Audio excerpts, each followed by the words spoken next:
the division of Africa, and imperial expansion. The imperial expansion in the African continent by the European nations is supposed to be one of the significant events in the history of the world. By 1870, England had set up colonies in the coastal regions of Cape, Natal, Lagos, Gold Coast, and Zambia. France had colonized Algeria, French Guiana, Ivory Coast, whereas Portugal brought under its control Mozambique and Angola. The status of becoming the first colonizer in the African continent went to Belgium by establishing its colony in Africa in the second half of the 19th century. King Leopold of Belgium erected a colony in the Congo River Basin.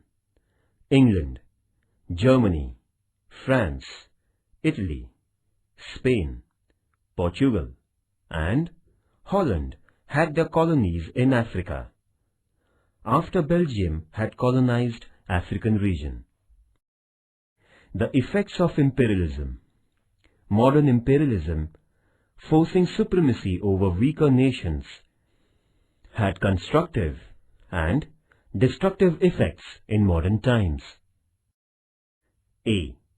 The constructive effects of imperialism. First, physical reformations. The European nations had to bring in some reformations for maintaining a control of the colonies. These reformations consisted in making of roads for quick military movement and internal transportation, railway, post, telegraph, aeroplanes, canals, etc. As the colonizers stood to gain these facilities, it also helped local people, creating a kind of interaction among people. Second, spread of education. For the sake of prosperous business, propagation of Christianity, and humanitarian interests, education was given a boost. Consequently, the colonies came under the impact of Western education. Instead of importing educated people from the native places, the colonizers began to educate the local people for raising qualified manpower necessary in assisting administration. Third, intellectual change.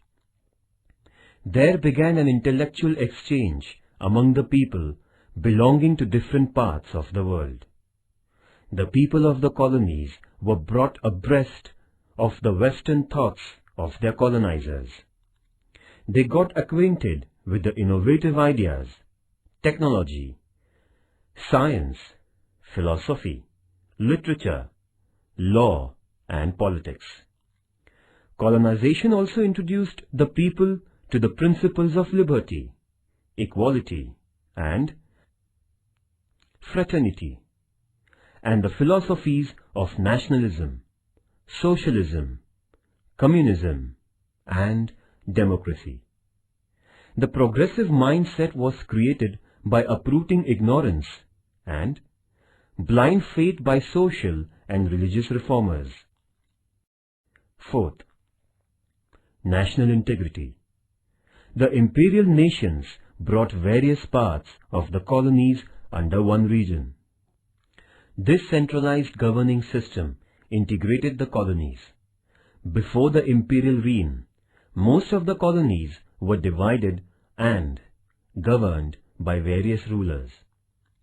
Lack of uniformity due to various types of rulers and rules gave rise to irregularities in governance, law, and legal system. Nevertheless, the imperial nations brought the scattered regions and reigns under one banner and established one governing system, uniform rules and regulations, and one legal system. Consequently, there came into being national integrity. Especially, the undeveloped colonies were benefited by imperialism. Fifth, suppression of underdeveloped nations. The imperial nations had the objective of developing themselves by ruling the colonies. They governed the people in the colonies thoughtlessly. Many nations in the world were put into the shackles of dependence. The nations which had lost independence were made to undertake a long drawn-out struggle for freedom. Sixth, armament race. The intensity of tension in the international politics grew rapidly because of the cutthroat rivalry among the European nations for imperial expansion. Every European nation braced up its military for ensuring security, which gave rise to the arms race. The imperial nations grew suspicious of one another. There rose an unabated desire for ruling other nations. The small-scale struggles gradually magnified into intense conflicts like the First World War, which eventually broke out in the year 1914. B. The destructive effects of imperialism. First, trade of slaves. The imperial nations ill-treated the people of the colonies. They began the ghastly practice of buying and selling slaves for getting laborers at cheaper prices. Second, decline of values. In order to maintain the reign, the imperial nations adopted the policy of divide and rule. They deliberately sowed a sense of hostility among social groups. There witnessed a degradation of morality in the colonies due to enmity, violence, selfishness, and indulgence among the people. Thus, the atmosphere in the colonies were polluted by the colonizers. Third, economic exploitation. The European nations had been vying with one another for procuring the raw materials and capturing markets for their products. They found the undeveloped nations to be a source of raw materials and potential markets. Thus, colonies were set up for economic exploitation. Fourth, destruction of village autonomy. As far as India was concerned, the land revenue system adopted by the British government had a totally adverse influence on the rural life. Farmers had to mortgage their land. Instead of money, they started to give land for paying the taxes to the white government. As a consequence, the farmers became bankrupt. The goods exported to England were taxed. The villages lost their self-reliance. Indian industries were closed down, making workers jobless. Fifth, rise of new leadership. The European nations created the domination over the nations of Asia and Africa. The royal regimes and the feuds of the colonies were put down and brought a monopolistic governance. The newly educated middle class started to oppose the Western imperialism. As a result, the progressive-minded members of the middle class led many struggles for freedom. C. Imperialism in Africa. The Portuguese sailor Bartholomew Dias had undertaken a mission of discovering India. However, he could reach Cape of Good Hope only and couldn't go to India. Nevertheless, his sailing brought the African continent to the notice of European nations. The trade of slaves carried on by Europeans brought the European nations in association with the coastal regions of Africa. Till the middle of the 19th century, the Westerners didn't have any idea of the interiors of the African continent. Africa had dense forests, big lakes, perennial rivers, and large tracts of deserts. However, the composition of Africa was not known to the world at large. Hence, it was called the unknown or dark continent until the 18th century. In the second half of the 19th century, the courageous European travelers Mungo Park, Captain Speke, Sir Samuel Baker, David Livingstone, and Stanley discovered the regions belonging to the basins of the Nile, the Niger, the Congo, and the Zambezi rivers in Africa, and brought them to the notice of the world.